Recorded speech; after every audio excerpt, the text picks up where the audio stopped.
Hi parents, I just wanted to share with you a homework help video. We're starting Powers of 10 this week in math class, and I just wanted to show you the way that I'm teaching it in class so that you'll know how to help your child with their homework. So to start off with, I reminded students that this is something we've learned in previous school years.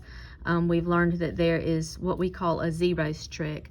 So for example, if you have 6 times 10, well, I can do the first digit. 6 times 1 is 6, and then I say there's 1 0 in my problem. So there's 1 0 in my answer. So even if we had a much larger problem, like 6 times 600, for example, we could use that same zeros trick and just say digit by digit. 6 times 6 is 36. And there are 2 zeros in my problem, so there are 2 zeros in my answer, and I count back 1, 2, 3, comma. Okay?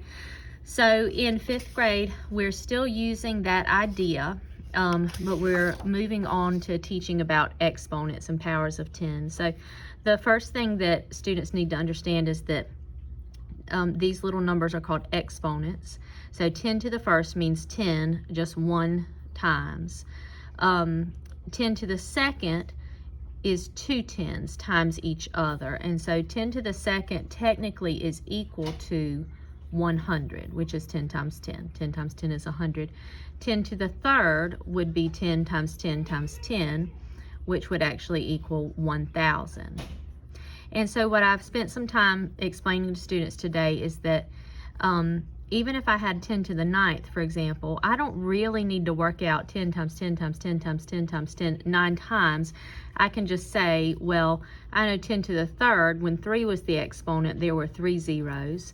When 2 was the exponent, there were 2 zeros. So when 9 is the exponent, then I'm going to count 1, 2, 3, 4, 5, 6, 7, 8, 9 zeros. And so I would have 1 billion. 10 to the ninth is 1 billion. In 5th grade, we only need to go as high as 10 to the 10th power. All right, so we're going to be using these powers of 10 to multiply and divide this week. So tonight's homework, the first problem says 6 tenths, that's this decimal 0.6, 6 tenths times 100. And so what we learned in class today is that when we're multiplying by a power of 10, 100 is a power of 10. Remember, it is the second power of 10. What we do is we say, okay, there's 2 zeros in 100. And so I'm going to move my decimal to the right 2 times. 1, 2. Rewrite the decimal, cross out the old one, and fill in any empty scoops with a 0. And so 60 would be my answer there. And I've told them no need to rewrite the decimal after the 60. At that point, it really doesn't matter. All right, so on that second problem, 6 tenths times 10 to the third power. That looks like this, 6 tenths times 10 to the third power. Now, this one, they haven't written out 10 to the third like they did on that one, but I know that it's going to have 3 zeros because it has 3 as an exponent, and you can remember 10 to the third was 1,000. So if there's 3 zeros, I'm going to move my decimal 3 times. When it was 2 zeros, I moved my decimal twice. 3 zeros, I'll move it 3 times. And I'm moving it to the right because I am timesing by 10.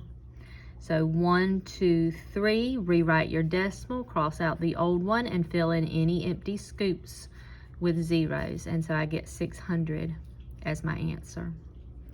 Now this works the same way with division, it's just opposite.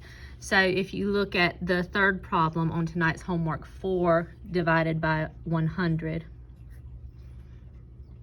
I'll write it out with an actual division symbol. The fraction bar also means division, and so that's why so often our division problems are written with a fraction bar. But I'm dividing by a power of 10 now. When I'm multiplied by a power of 10, the decimal moved to the right. If I'm dividing, I'm going to be moving my decimal to the left, but I'm still just going to count my zeros. There are 2 zeros in my power of 10.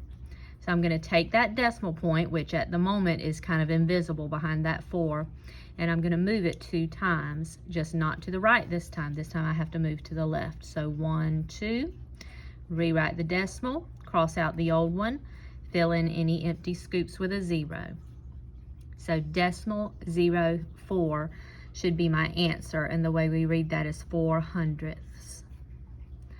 All right, now this one is not on the homework, but I'm just going to show you what that would look like if I had, say, let's say 4/10 divided by a power of 10 in exponent form. I'll say 10 to the 4th. Okay, so again, I don't know, you know, they haven't told me what 10 to the 4th is, but I know that it has 4 zeros because of that exponent. So I'm going to take it, and since I'm dividing, I'm going to move it 4 times. 1, 2, 3, 4.